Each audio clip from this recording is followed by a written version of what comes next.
welcome back to Tales from Antiquity and the Modern Age. This is my third take for this.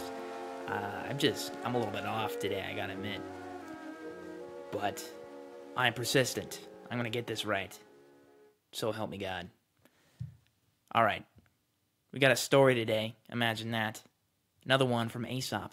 Imagine that. And also, it features a tortoise. Imagine that. Well, Austin, you say, are you just repeating yesterday's story? No, I'm not, actually. Believe it or not, Aesop had a reoccurring theme, apparently, of a tortoise in a number of his stories. That leads me to today's story, which is The Tortoise and the Eagle. I know, you weren't expecting that.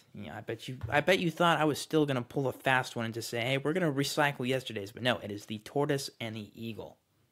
So, let's jump right in. The Tortoise and the Eagle. A tortoise, lazily basking in the sun, complained to the seabirds of her hard fate, that no one would teach her to fly. An eagle, hovering near, heard her lamentation and demanded what reward she would give him if he would take her aloft and float her in the air. "I will give you," she said, "all the riches of the Red Sea." "I will teach you to fly, then," said the eagle. And taking her up in his talons, he carried her almost to the clouds. Then suddenly he let her go, and she fell on a lofty mountain, dashing her shell to pieces. The tortoise exclaimed in the moment of death, "I have deserved my present fate. For what had I to do with wings and clouds, who can with difficulty move about on the earth?" Moral of the story, if all men had what they wished, they would often be ruined. The end.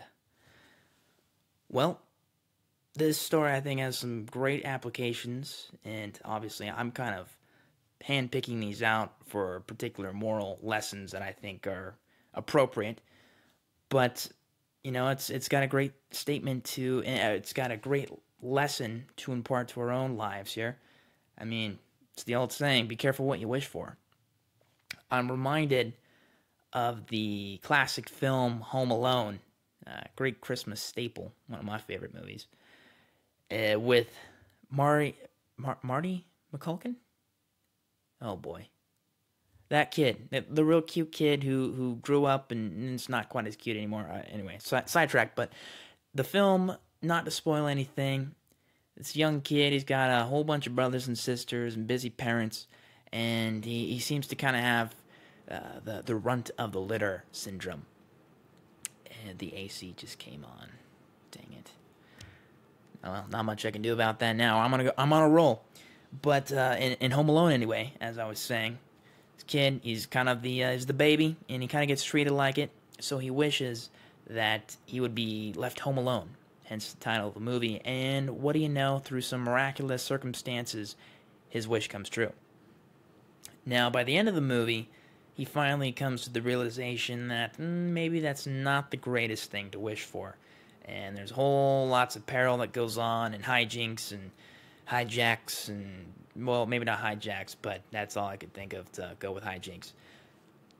Anyway, in conclusion to what I was trying to say is that whatever your aspirations are, it's important to take a little time and really ponder and consider, okay, what would happen if I actually had that come to fruition? Because there may be side effects and whole parts of it that you wouldn't expect to turn out in a certain way. And, sometimes you can't predict these things, and you just deal and roll with the punches when they come. But when you have the chance, and if you can get wisdom from, people who've been there, and, you take your time to carefully consider all the different aspects and the possibilities, I guess, you hopefully reduce your risk. But you never know. Sometimes things do happen, but you try to do your best. Anyway, I feel like I not ranted, but I rambled on way too long there. let me just get on to the technical aspects of the program now, the audio excellence parts of it. One of the things today for myself, it was a little bit different schedule. I normally like to record in the morning, not first thing when I get up, because my voice would probably sound like crap.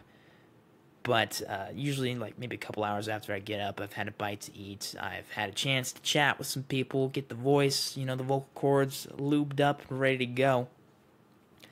But it just didn't work out to do it that way today.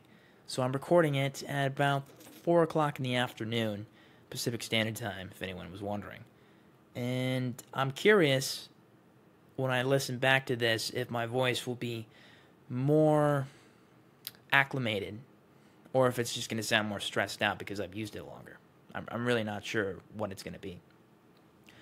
Also, on a more technical part of it, I have turned the gain down on my microphone because I know the lower you have your gain, the less ambient noise you're going to pick up. So it's my hope that we will get even less background noise, because background noise is no good. We all know this in the podcast biz. And I'm a total newbie, and I know that. And from that, also, I didn't use notes today. Maybe that would have improved the quality a little bit, help it keep more on point. But oh well, that's part of the show. Is I'm experimenting with what flow and what workflow works best for me. But hopefully, at the same time, you guys have a little bit of a kick in the pants with me messing around and telling you some stories at the same time. So. Well, with that, I am brought to the conclusion of this episode. I hope you had a good time. We'll be back tomorrow because, like I said, this is going to be a daily podcast with another tale. Probably Aesop again, but you never know. I could throw in a little left hook, a little curveball at you. But you'll just have to wait and see. So stay tuned, and we thank you for listening, and I'll catch you in the next one. Take care.